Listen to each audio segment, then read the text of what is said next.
오늘도 예배 성공자 되기를 주의 이름으로 축원합니다.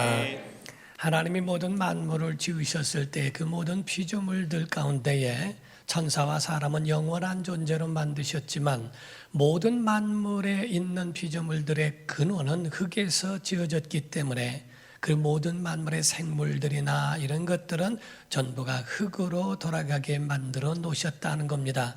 이에 대하여 사람도 예외는 아니라는 것을 말하고 있습니다. 사람에게는 영혼과 육체가 있고 육체는 흙으로부터 지음을 받아서 흙으로 돌아가지만은 그 영은 하나님께로 나아갈 수 있는 특권을 받았다는 데에 굉장한 복을 얻게 됐다 하는 겁니다. 성경은 태초에 명령하신 하나님의 말씀 곧 선악과를 명령하셔서 내가 먹는 날에는 정령 곧 반드시 죽으리라 라고 말씀을 하심으로써 금하셨는데 아담과 하와는 이를 먹었고 죄로 말미암아 지옥에 갈 수밖에 없는 그러한 자들이었더니 하나님께서 그들에 대하여 아들을 보내시고 아들을 십자가에 죽으시는 죄값을 대신하게 하심으로 구원에 이르는 그 길과 그 은혜의 길을 열어놓으셨다고 성경은 말씀을 합니다. 거기 어떤 분들이 말을 하기를 아니 그 선악과 먹었다고 지옥까지 가느냐, 아니 어떻게 그렇다고 그래서 그렇게 지옥까지 보내느냐, 그리고 또 십자가에 죽으신 그의 피가 더군다나 2000년 전에 더군다나 한국도 아니고 이스라엘에 있는 그러한 일이 과연 우리를 구원할 수 있느냐라고 하면서 반문하는 사람들도 없지 않아 있는 것을 보았습니다. 그러나 우리가 보게 되면은 우리가 작은 것 하나라도 얼마나 사람에게는 위태하고 아슬아슬한지를 우리가 깨달아 알아야 됩니다. 어떤 사람은 음식을 먹으면서 그 음식 여느 때처럼 계속 먹었던 음식이지만은 그 음식이 목에 걸려 세상을 떠나는 사람도 보았고요. 시골 같은 데서는 감나무가 있어서 감을 다 거두었지만은 그래도 그 끝에 있는 것들을 거두지 않고 있어서 새들이 먹고 까마귀가 먹고 하는 그러한 것들을 보면서 그래도 그걸 보니까 먹음직도 하고 보암직도 하고 탐스러워서 그 감나무에 올라갔는데 거기에 가지가 부러져서 떨어져 세상을 떠나는 일도 보았죠. 아니 가지 그 위에 올라갔다고 사람이 죽을 수 있을까? 먹는 거 여느 때 다 먹었는데 목이 막혀서 그래서 세상을 떠나는 것, 그런 것이 어떻게 있을 수 있는가라고 생각을 해도 바로 온 인류가 하나님의 말씀과 계명을 떠남으로 인하여 그 계명을 어김으로 인한 그 파급 효과와 그 결과에 대해서는 지옥이고 너무나 암흑이요 어둠일 수밖에 없었다고 하는 것을 성경은 우리에게 증거하고 있다는 거지요. 본문의 말씀에 대하여서는 아담이 범죄한 이후에 가인과 아벨을 통하여 첫 제사를 하게 되었는데 그 제사를 하는 그 과정에 대한 그 부분을 설명하고 있는 것이 바로 오늘의 본문 말씀입니다. 여기서 중요한 것이 하나 있어요. 그것은 모든 제사와 예배, 구약에는 제사요 신약에는 예배라고 완성된 것을 표현하고 있습니다만은 그러한 제사에 대하여 말씀할진데 꼭 받는 예배가 있고 받지 않는 제사도 있다라고 하는 것을 성경이 말씀하고 있다는 사실입니다. 오늘 본문 말씀 창세기 4장 1절 보시게 되면 아담이 그의 아내 하와와 동침하매 하와가 임신하여 가인을 낳고 이르되 내가 여호와로 말미암아 득남하였다 하니라 라고 되어 있습니다. 여기서 말씀할 때에 동침하여 아이를 낳았는데 가인을 낳았어요. 그 가인을 낳을 때 여호와로 말미암아, 원래 원문에는 말미암아라는 말이 없다고 이야기를 합니다. 그래서 여호와를 내가 낳았다라고 하는 표현이 되는데 그 말이 이상하니까 말미암아라고 하는 그 구절을 넣은 것이다 라고 이야기를 합니다. 사실은 이거를 직역해서 말씀을 드린다면은 내가 낳은 이 아들은 여호와가 말씀하신 그 아들이다 라고 이렇게 표현해야 맞다고 하는 겁니다. 왜냐하면은 하나님께서 약속하신 그 자녀에 대하여 성경이 예언하고 있었기 때문에 그런 거예요. 하나님께서 선악과를 먹은 아담과 하와에게 저주하실 때 창세기 3장 15절에 말씀하기를 내가 너로 여자와 원수가 되게 하고 내 후손도 여자의 후손과 원수가 되게 하리니 여자의 후손은 내 머리를 상하게 할 것이요 너는 그의 발꿈치를 상하게 할 것이니라 라고 뱀에 대하여 말씀을 하신 그 구절과 같이 여인의 후손에 대하여 말씀하신 그 말씀이 이 가인이라고 믿었다는 거지요. 그래서 가인을 낳자마자 환희와 기쁨이 그 가운데 마음속에 있습니다. 와, 남자다, 득남했다. 역시 하나님이 내게 말씀하신 그 아들을 내가 얻게 되었다라고 하는 그 표현을 그렇게 이름으로 표현했다 하는 겁니다. 그런데 문제가 된 것은 가인만 나면 되는데 아벨이 나오면서 깜짝 놀라게 됩니다. 그래서 아벨을 낳으면서 이게 뭐지? 라고 하는 의문점이 드는 거예요. 가인이 하나라면 그 하나로 인하여 모든 것을 우리를 구원할 뱀의 머리를 상하게 할 수 있는 그 여인의 후손에 대한 예언이라고 생각을 했을 텐데, 곧 예언의 성취라고 생각했을 텐데 아벨이 나면서 깜짝 놀라게 되며 혼란에 빠지게 됩니다. 그래서 아벨이란 말이 헤베르라고 하는 말로서 허무, 공허란 뜻입니다. 이게 뭐 어떻게 해야 되는 건가 라고 하는 그 마음을 갖게 되었더라 하는 거지요. 오늘 본문 말씀 2절 먼저 보게 되면은요, 그가 또 가인의 아우 아벨을 낳았는데 아벨은 양치는 자였고 가인은 농사하는 자였다. 목축업과 농사라고 하는 것을 함께 했던 그런 시절이었다고 말씀하고 있다는 사실이죠. 그런데 여기 가운데에 우리가 신앙생활을 하는 사람들에게는 많은 사람들이 저에게 적지 않은 사람이 질문하기도 했고, 또 신앙생활하는 여러분들에게 대하여 적지 않은 사람들이 질문하는 말 가운데에 뭐가 있는지 아십니까? 아니, 아담과 하와가 있는데 그리고 가인과 아벨을 낳은 것은 인정하고 이해하지만은 가인이 말하기를 나를 만나는 자가 나를 죽일까 염려합니다 라고 했을 때에 그 사람은 어디서 난 겁니까? 그리고 가인의 아내는 어디에서 있었던 겁니까? 라고 하는 질문을 받게 된다는 거죠. 우리 창세기 4장 13절과 14절입니다. 가인이 여호와께 아뢰되 내 죄짐을 지기가 너무 무거우니이다. 주께서 오늘 이 지면에서 나를 쫓아내시온즉 내가 주의 낯을 배웁지 못하리니 내가 땅에서 피하며 유리하는 자가 될지라 무릇 나를 만나는 자마다 나를 죽이겠나이다 하고 말을 합니다. 굉장히 그에 대하여 자기가 죽음을 두려워하는데 나를 만나는 자, 그 사람들은 누굽니까? 라고 묻는 거지요. 16절과 17절 이어서 말합니다. 가인이 여호와 앞을 떠나고서 에덴 동쪽 노 땅에 거주하더니 아내와 동침하매 그 여자는 어디서 나왔냐는 거죠. 그가 임신하여 에녹을 낳은지라 가인이 성을 쌓고 그의 아들의 이름으로 성을 이름하여 에녹이라 하니라 라고 말씀을 하고 있죠. 가인을 죽인다고 하는 그 사람은 누구며 가인의 아내는 누구를 말합니까? 라고 이야기를 합니다. 여러분과 제가 이거를 풀고 가지 않으면 여러분이 계속적으로 의문이 남을 수 있기 때문에 말씀을 드리는 거예요. 성경이라고 하는 이 성경은 누군가에 의도되어져서 기록됐다는 걸 아십니까? 곧 하나님의 뜻대로 하나님이 의도하신 대로 기록된 것이 바로 성경이라고 하는 거지요.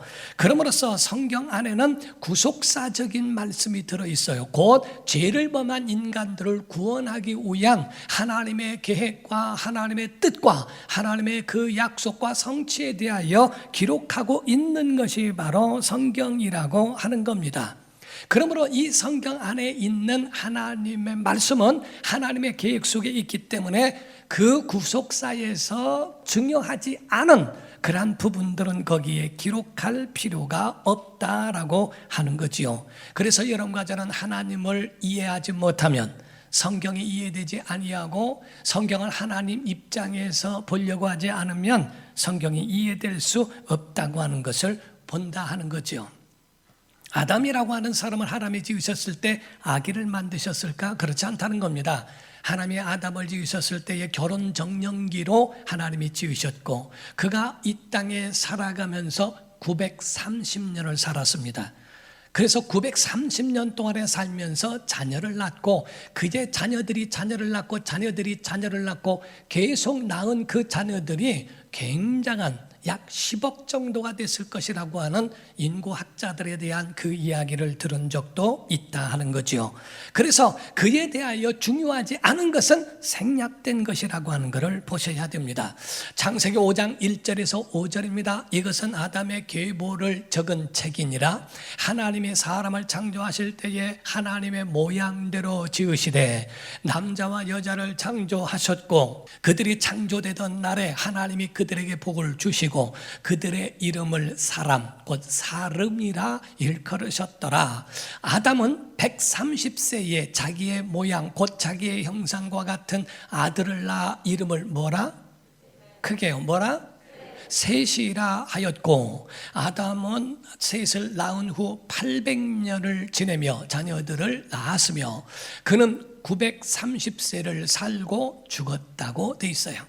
여기서 셋을 낳았다고 이야기하고 있죠. 아니 가인과 아벨은 어디로 간 겁니까? 지금 여기서 하나님께서 모든 아담과 하와를 두셨고 다 했는데 셋을 낳았다부터 시작을 하고 있어요. 가인과 아벨은 어디로 간 겁니까? 곧 다시 말하면 그에 대하여 가인이 아벨을 죽이고 그 가인은 유리한 자가 되어버리고 해버린 육의 사람에 대해서는 더 이상 기록할 필요가 없다는 얘기죠. 그래서 셋으로부터 시작하여 그것을 지나가는 그 내용들에 대하여 기록하고 있었다 하는 겁니다. 그러므로서 여자와 아이 외에 5,000명이더라. 자, 마태복음 1장 1절과 2절을 보면 아브라함과 다윗의 자손 예수 그리스도의 계보라. 아브라함이 사라가 안 나옵니다. 이삭을 낳고 이삭은 리브가가 안 나옵니다. 야곱을 낳고 야곱은 4명의 부인이 있습니다. 근데 그 야곱의 부인 이름을 거론하지 않습니다. 야곱을 낳고 야곱은 유다와 그의 형제를 낳았다고 되어 있습니다. 이와 같이 성경 안에 마태복음 1장에만 여자 5명이 마리아를 포함해서 나오고 있어요. 마리아를 포함해서 5명의 사람, 첫 번째가 이 다말이란 여인이 나옵니다. 두 번째 룻이라고 하는 여인이 나옵니다. 우리아의 아내인 밧세바가 나옵니다. 또 라합이라고 하는 여인도 나오고 마지막에는 마리아라고 하는 예수님을 잉태하여 해산한 그 마리아 여인이 나오죠. 전부가 문제가 있는 사람들이고 전부가 해석이 필요한 사람들이에요. 그래서 그 사람들에 대해서는 성경이 기록한 여인들의 이름을 말하고 있지만은 아브라함이 사라 없이 이삭을 낳은 거 아닙니다. 그러나 사라에 대하여 더 이상 말할 필요는 없다는 거지요. 이미 구약에 이야기하고 있었고 구약에 있는 말씀이 있으니 더 이상 신약에 와서는 거론할 필요가 없다 하는 겁니다.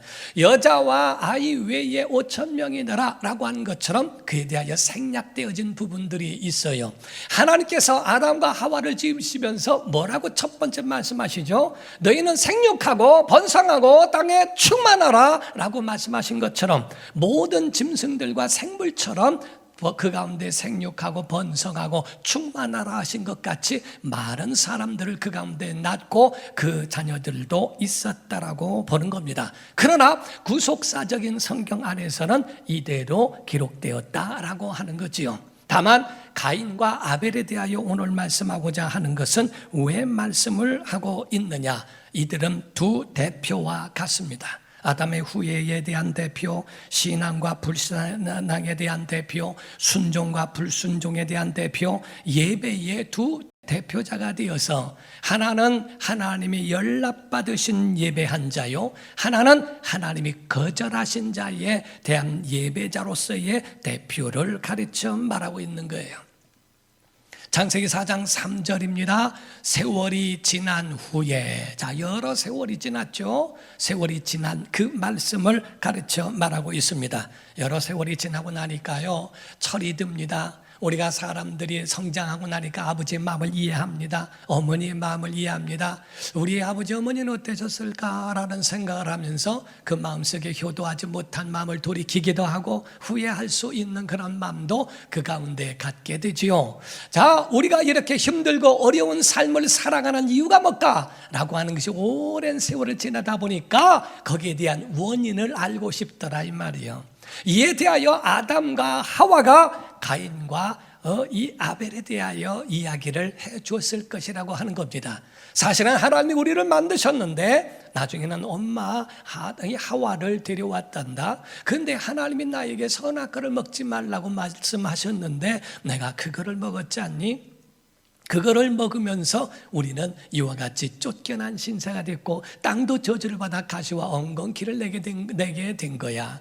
그래서 너와 내가 여기 가운데에 이렇게 살고 있지만은 힘들고 어려운 이유가 죄 때문이요. 그 죄로 인하여 하나님이 저주하신 그 때문에 우리가 지금 힘든 거야 라고 어느 때에 들었을 것이라는 거죠. 그때 듣고 나니까 이 모든 원인이 죄 때문이요, 이 원인이 하나님과 단절된 관계 때문이로구나 하는 것을 깨달아 알면서 제사할 마음을 갖게 됐다 하는 겁니다. 그래서 하나님 앞으로 나아갈 수 있는 그런 사람의 특권을 가지고 나아갑니다. 개미 100만 마리가 모여서 제사한다는 말을 들은 일이 없습니다. 코끼리가 모여서 우리 제사하자라고 하는 이 말을 들어본 일이 없죠. 오직 사람만이 하나님께로 나아갈 수 있는 그런 특권을 하나님이 주셔서 이제 가인과 아벨은 제사하기에 이르게 되었다 하는 겁니다. 여기서 중요한 것은 제사에는 반드시 제물이 필요해요. 곧 오늘날 예배 가운데에 가장 중요한 것 중에 하나가 예물이라고 하는 것을 가르쳐 말합니다.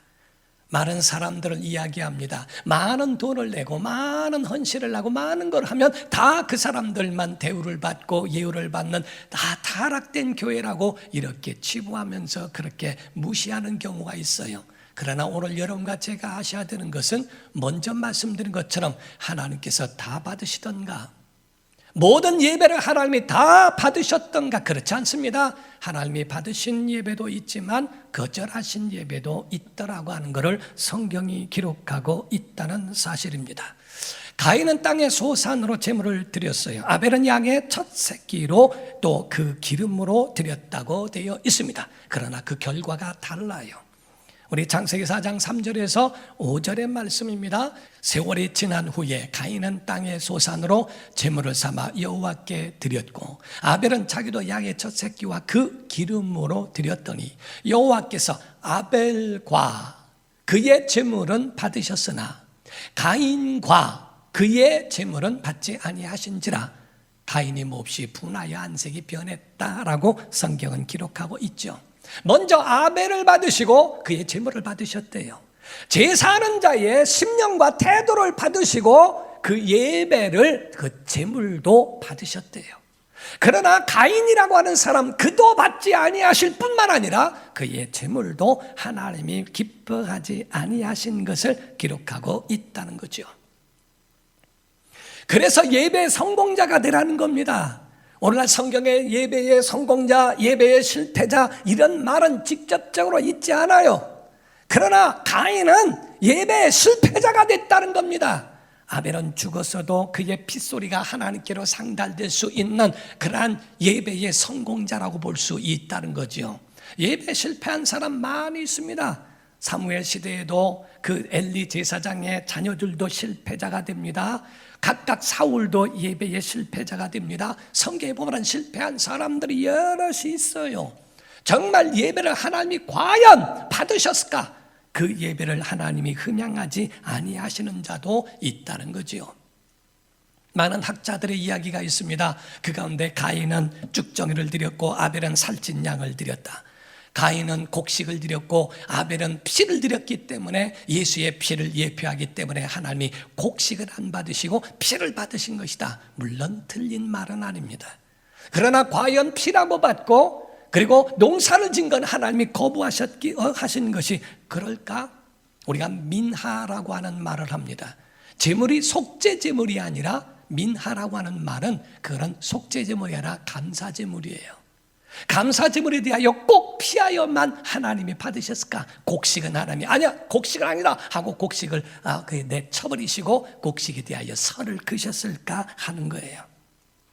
그렇지 않다는 겁니다. 여기서 우리가 중요하게 여겨야 할 것이 있다는 거지요. 하나님의 예배를 받으신 것과 받지 아니하셨다는 것을 아벨도 알았고 가인도 알았다는 거예요. 오늘날 예배하는 사람들도 마찬가지입니다. 예배가 끝난 다음에 여러분 10년 가운데 그 예배가 진정한 성공했는지 실패했는지 본인이 알 수 있다는 거예요. 하나님이 과연 그에게 주신 참된 예배로 성공자가 됐다면 우리 10년 가운데에 온다는 겁니다. 가인은 예배가 연락되지 못한 것을 알았기 때문에 분이 가득했고 안색이 변했다고 되어 있어요. 예배하는 사람들에게 대하여 하나님이 주신 두 가지 은총이 있는데 첫 번째 은총이 평안입니다. 여러분 심령에 평안이 있으면 아멘 하십시오. 이 평안이 있기를 예수 이름으로 축원합니다.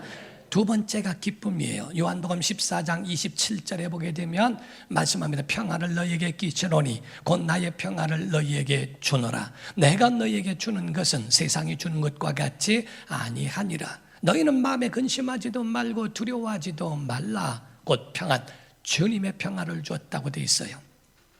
요한복음 15장 11절입니다. 내가 이것을 너희에게 이름은 내 기쁨이 너희 안에 있어. 주님의 기쁨이래요. 너희 기쁨을 충만하게 하려 함이라. 곧 우리 안에 주님의 기쁨을 주시고 주님의 평안을 우리에게 주셨다라고 되어 있다 이 말이죠. 그런데 안색이 변합니다. 가인은 그 가운데 안색이 변하고 그 속에 분노가 가득해버린 그 모습을 보게 됩니다. 예레미야 6장 19절에 보면 이런 말씀이 있어요. 땅이여 들으라. 내가 이 백성에게 재앙을 내리리니 이것이 그들의 생각의 결과라. 그들이 내 말을 듣지 아니하며 내 율법을 거절하였다라고 말씀했고요. 이사야서 3장 9절에는 그들의 안색이 불리하게 증거하며 그들의 죄를 말해주고 숨기지 못함이 소돔과 같으니 그들의 영혼에 화가 있을진저 그들이 재앙을 자취하였도다. 안색이 재앙을 불러들인대요. 생각이 재앙을 불러들인다는 겁니다. 땅이여 들으라. 내가 이 백성에게 재앙을 내리리니 이 재앙은 바로 그들의 생각의 결과라 라고 하나님 거기에 대하여 선포하시는 말씀을 듣게 됩니다.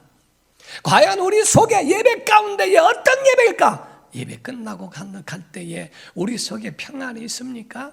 우리 속에 기쁨이 있습니까? 그렇다면 여러분은 성공한 사람입니다. 그러나 예배 끝난 다음에 여러분의 평안이 없고 누구 말대로 연탄가스 쓰인 사람 마냥 그 속에 그저 돌아다니는 것이 전혀 속에 기쁨도 없고 평안도 없고 예배 끝난 다음에 시험만 잔뜩 들어가는 사람들이 있어요. 예배 실패자입니다. 하나님이 그 예배 받지 않으신다는 거예요. 수십 년을 신앙생활하고 수십 년 예배 자리에 있어도 하나님이 그 예배를 받으셨는가? 받지 않으셨는가? 난 몰라. 나 그거 안 믿어. 그런 일이 세상에 어디 있어? 예배하면서도요, 그 속에 불신앙적인 불순종 불신앙으로 붕해하는 사람 얼마나 많은지 모릅니다. 예배하면서 그냥 목사님 얘기고 목사님 몰라서 그러고 저러고 아이고 이게 다 그럴 수 있나? 어떻게 목사님처럼 살 수가 있나? 어쩌?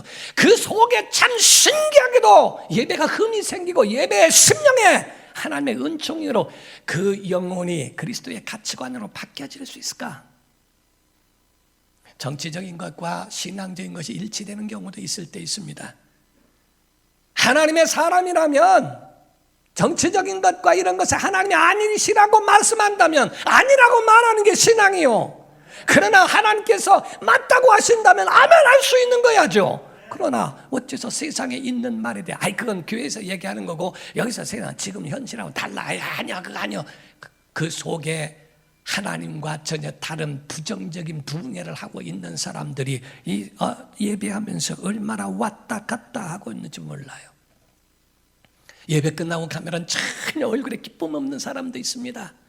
눈도 한번 마주칠 줄 모르고요. 미소도 없고요.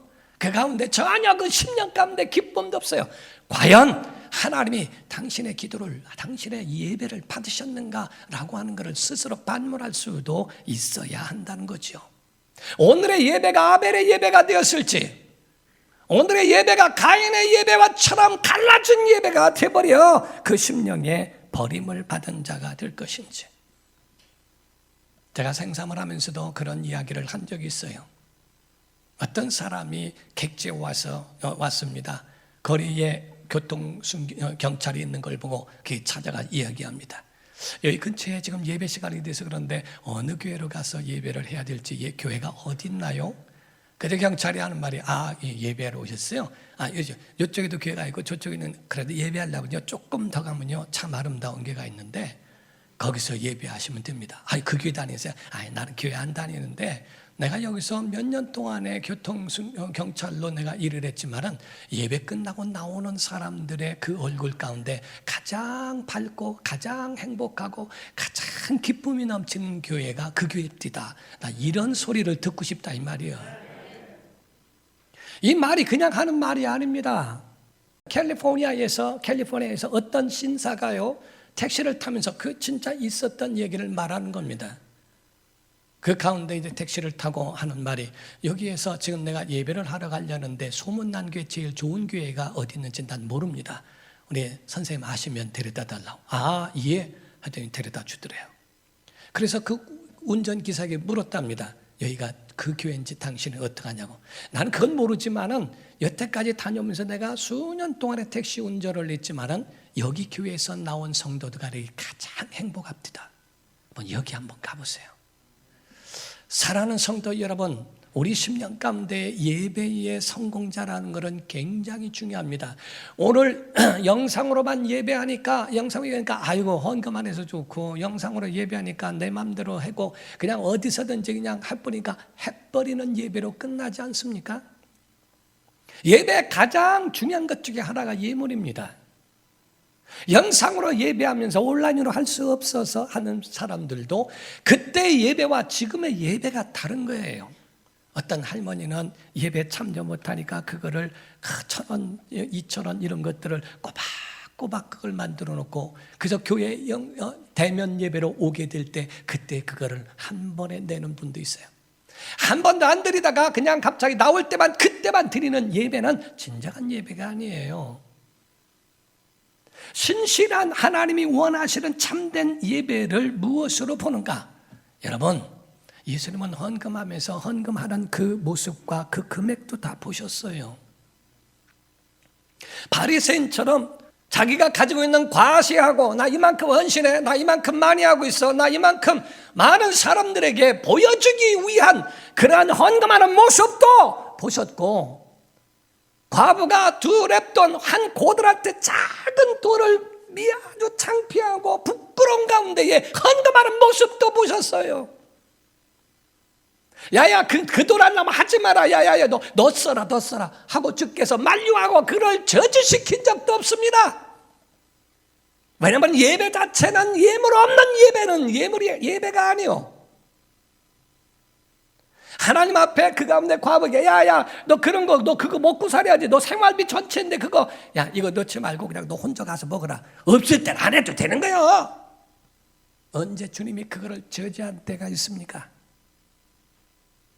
하나님 앞에 예배하기 위하여 올 때는 크고 적고를 말하는 게 아니요. 저는 예배 가운데서 우리 성도들이 얼마를 했나 그게 관심이 없어요. 가지고 있는 자기의 믿음대로 또한 자기가 낼 수 있는 만큼의 하고 있는 작든 크든 귀하게 보고 하나님 앞에서 올려지는 예배니까 드려지는 예물에 대하여 하나님이 받으시기를 사모하는 것이지, 금액이 많냐 적으냐 뭐하냐 이거냐 재정이 문제인데 한 번도 그런 것 갖고 생각해 본 일이 없어요. 다만 하나님이 연락 받으시는 예배냐 하나님이 받지 않는 예배인가, 예물로 하나님 앞에 드려지는 그 모습을 주님이 보셨고, 바리새인처럼 형식적이고 바리새인처럼 성이 없는 헌금도 하지만 과부가처럼 정말 눈물겨운 작은 헌금에 주님은 마음을 가지시면서 그를 축복하시는 그런 모습도 곧 성경에 있지 않는가. 두 번째로는요, 아벨의 하나님이 받으신 그 이유, 그 제사에 받으신 이유가 첫 것을 드렸대요. 다시 말하면 구별돼 드렸다 이 말이에요.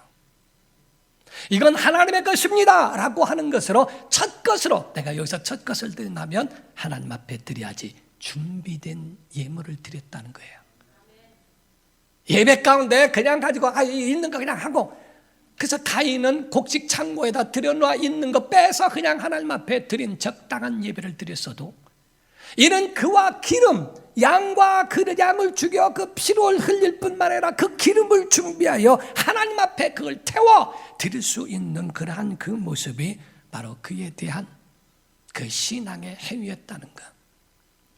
세 번째, 아벨의 제사를 왜 받으셨는가? 라고 하는 것은 하나님 우선이었다는 겁니다. 쓰고 남는 것 드리는 게 아니라 믿음에 대한 것으로 하나님 앞에 드려진 하나님 중심이었어요. 가인은 철저하게 자기 중심입니다. 하나님 앞에 드렸는데, 나 성의를 다했는데, 도리 다 했는데, 할 것 다 했는데 왜 안 받는 겁니까? 하나님이 받지 않으시면 도리어 하나님 앞에, 내가 하나님 앞에 죄인입니다, 내 이 모든 죄물을 받으시옵소서, 눈물을 흘리고 회개하고 엎드려야 되는데 왜 분이 가득해야 될까요? 왜 안색이 변해야 될까요? 아니, 예배를 받지 아니하신 하나님 앞에 그렇게 도전할 만한 자격이 있을까요? 아니, 나 할 것 다 했는데 왜 안 받는 겁니까? 하나님 왜 그러시는 겁니까? 라고 하나님 앞에 도전하는 것은 굉장히 위험하다는 거죠. 여러분과 저는 일평생 예배 성공자 돼야 됩니다. 지난주에 예배 성공해서도 오늘 못하면 다음 주에 하죠. 오늘의 예배는 오늘이에요. 다시 찾아올 수 없는 거고 다시 돌이킬 수 없는 거예요. 일주일에 한 번 정도밖에 못 오는 분들도 많은데 와서 졸다 가고 자다 가고, 전혀 예배 가운데서 속에서는 끝난 다음에 뭘 어떻게 할까 스케줄이나 따지고 있고 잡고 있고, 예배가 빨리 끝나기를 바라고 있지는 않습니까? 과연 하나님이 연락받으시겠는가? 아니면 버림받으겠는가? 하나님과 관계가 끊어져 버려진 그러한 아담과 하와가 예배 또한 버려져선 되겠는가? 하나님이 받으시는 예배, 하나님이 기뻐하시는 예배, 하나님이 원하시는 예배, 그 예배자가 되시기를 예수 이름으로 축원합니다. 그런 자에게 하나님이 주시는 기쁨이 요한복음 16장 22절에 보면, 지금은 너희가 근심하나 내가 다시 너희를 보리니 너희 마음이 기쁠 것이요 너희 기쁨을 빼앗을 자가 없으리라. 24절입니다.